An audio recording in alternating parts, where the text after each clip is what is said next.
While we were asked to believe that 19 Islamic terrorists were responsible for the hijackings, no one has ever produced a single image of these alleged terrorists boarding the 4 hijacked airplanes. All major airports in the world have security cameras practically everywhere, covering every public area of the airport 24 hours a day. But the only image of the terrorists released after 9/11 was this shot from a security camera showing alleged hijackers Abdulaziz Al-Omari and Mohammed Atta going through a security checkpoint. The 2 men, however, are not boarding Flight American 11 from Boston to Los Angeles, but a previous connecting flight from Portland, Maine to Boston in the early hours of September 11. Only in 2005 were some images of the terrorists in one of the 3 airports released. They showed the group that allegedly hijacked Flight 77 passing through security checks at Washington Dulles. But the timestamp, which is always embedded in security camera recordings, was either cropped out or absent altogether. This means that the video could have been shot at any time prior to 9/11, possibly during a dry run the terrorists did along the same routes. In fact, the 9/11 Commission has stated that many of the terrorists, including Atta, Sheikhi, Jarrah, Hanjour, Hazmi, took cross-country surveillance flights early in the summer. There is another element that makes these images suspicious. In 2001, most security cameras functioned as time-lapse photography, recording an average of 1 frame per second. This video instead is a continuous recording, similar to those obtained with regular consumer-type camcorders. In any case, the fact remains that in 10 years, we have never seen a single image proving that the 19 alleged terrorists boarded the hijacked airplanes. To address this blatant oddity, the 9/11 Commission wrote that the security checkpoint in Newark, like the checkpoints in Boston, lacked closed-circuit television surveillance. But in a Los Angeles Times article dated September 13, 2001, former FBI Assistant Director Louis Shaliro is quoted saying that FBI agents examined footage from dozens of cameras at the 3 airports where the terrorists boarded the aircraft. We also have the account by David Brent, a technical information engineer who worked for the company that had installed the security cameras at Dulles. After the 9/11 attacks, Brent stated, "I was part of a team that had the laborious task of reviewing all the video from the airport. That's every frame from over 300 cameras with 30 days of retention time. The task took 3 weeks of 15-hour days." So where are the images of the terrorists? Even if the checkpoints from 2 of the 3 airports didn't have cameras, we should have dozens of images of the 19 terrorists standing in line for the check-in, getting their boarding passes, moving through the lounge areas, making phone calls, using stairs and conveyor belts, visiting the duty-free shops, or having a snack before departure. Each of these premises has also plenty of cameras of their own, which are used to keep an eye on their customers. And then we should have seen the terrorists seated in the departure lounges, waiting for the boarding call, and finally proceeding through the gates that would take them to the airplanes. But we have never seen any of this. Question: why were we never shown a single image of the 19 alleged hijackers moving through the different areas of the 3 airports on the morning of September 11? Since Washington Dulles did have security cameras at the checkpoints, why were we never shown the properly time-stamped images of the 5 terrorists boarding Flight 77 on the morning of September 11?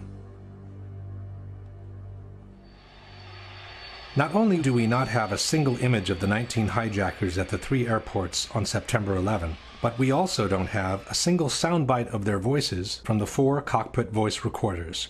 With 4 hijackings that lasted between 18 and 41 minutes each, we should have some 2 hours of continuous recordings of what happened in the cockpits of the 4 airplanes. We should have heard the struggles of the terrorists storming in and overcoming the pilots, and then we should have heard their conversations in Arabic as they try to figure out where they are and how to get from there to their designated targets. But we never heard any of that. For American 11, the plane that hit the first tower, we were told that the cockpit voice recorder was never found.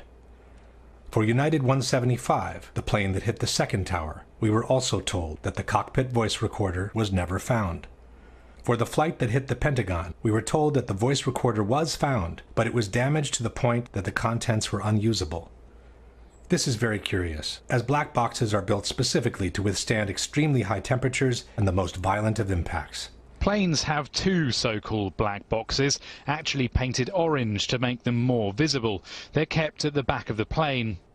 2 shells of stainless steel and a heat protective material shield the flight data recorder and the cockpit voice recorder. They can withstand pressure down to 6,000 meters and heat of 1,100 degrees centigrade. For United 93, the voice recorder was found, we were told, and was in good condition. But, for unknown reasons, the recording was never made public. In December 2001, members of the victims' families formally asked the FBI to release the voice recordings from the cockpit of Flight 93. But the FBI replied, "While we empathize with the grieving families, we do not believe that the horror captured on the cockpit voice recording will console them in any way." At the end of the day, the only sound bites from the alleged hijackers we ever heard are a couple of clips recorded by air traffic controllers on the ground as the terrorists apparently punched the wrong keys talking to their passengers. Buddy, move, please. Going back to the airport. Don't try to make any stupid moves. Curiously, the hijacker from another flight made the exact same mistake. Hi, the captain. I would like to remain seated. All aboard and going to back to the airport and hand over demand. So please remain quiet. But these recordings could have been transmitted by anyone and from anywhere. They don't prove that the terrorists were actually aboard the planes. In fact, the opposite suspicion arises in this case. Just as the Portland images seem to be the perfect substitute for the complete lack of images of the 19 terrorists at the 3 airports, these short sound bites, apparently generated by mistake, seem to be the perfect substitute for the complete lack of conversations from the 4 cockpit voice recorders.